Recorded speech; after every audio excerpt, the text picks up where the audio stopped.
One warm, sunny afternoon, Alice sat lazily by the river with her sister, watching the water ripple and the leaves dance in the breeze.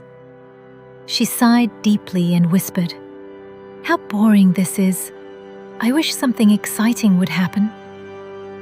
Just then, a white rabbit in a bright red coat dashed past her. He clutched a shiny pocket watch, checking it anxiously as he cried, oh dear, I'm late. Alice blinked in surprise and jumped to her feet. Her curiosity sparked. Without a second thought, she ran after him across the meadow until suddenly, whoosh, she tumbled down a deep, dark rabbit hole. Down, down, down she fell past floating clocks, spinning teapots, fluttering books, and shelves full of odd things, until she finally landed with a soft thud in a strange hallway filled with doors of all shapes and sizes. On a tiny glass table lay a golden key and a glowing bottle labeled, "Drink me." Alice took a sip, and to her amazement, she shrank smaller than a doll.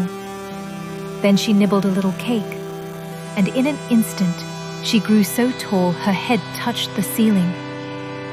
"Oh no," she cried. "How will I ever fit through a door now?" Feeling lost, she began to weep, and her tears flowed so quickly that they turned into a sparkling pool.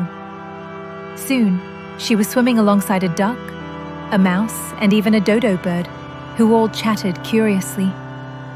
To dry off, the animals shouted, "Let's have a race."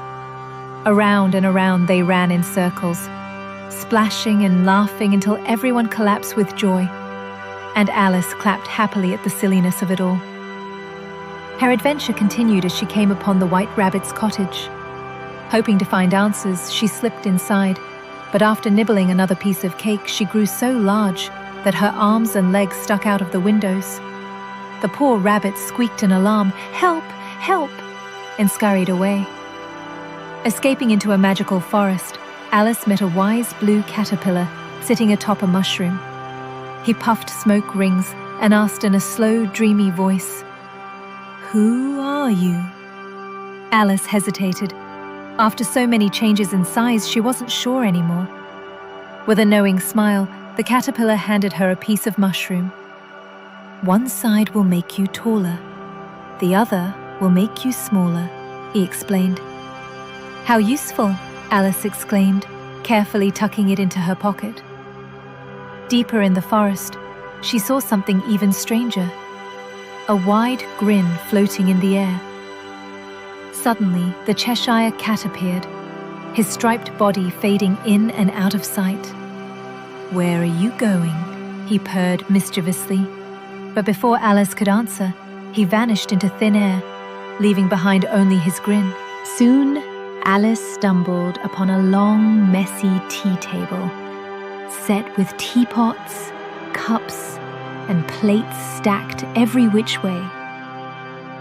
There she found the Mad Hatter, the March Hare, and a sleepy dormouse. "It's always tea time," the Hatter and Hare shouted together, pouring cup after cup without ever finishing one.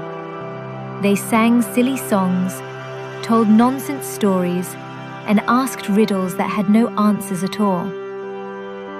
"Why is a raven like a writing desk?" the Hatter demanded. Nobody knew, but everyone laughed as though that was the point. After leaving the strange tea party, Alice entered a royal garden where card-shaped soldiers frantically painted white roses red. "The Queen only likes red roses," they whispered nervously, dabbing at the petals with trembling hands. Suddenly, the Queen of Hearts appeared with a thunderous roar. "Who is this girl?" she bellowed. Alice curtsied politely, but the Queen, with a sharp glare, invited her to play croquet. To Alice's amazement, the mallets were flamingos, the balls were hedgehogs, and the soldiers bent over to make the arches.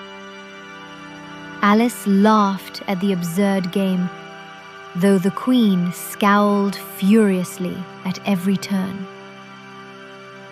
Later, Alice found herself in a noisy courtroom where the Knave of Hearts was on trial for stealing the Queen's tarts. But the trial was nothing but confusion. Witnesses shouted over one another. The judge scribbled nonsense, and the Queen shouted louder than anyone. Suddenly, she pointed her finger straight at Alice and roared, "Off with her head!"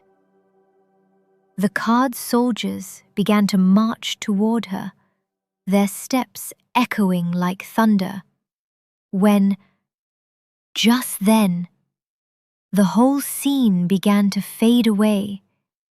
The Queen's voice grew distant.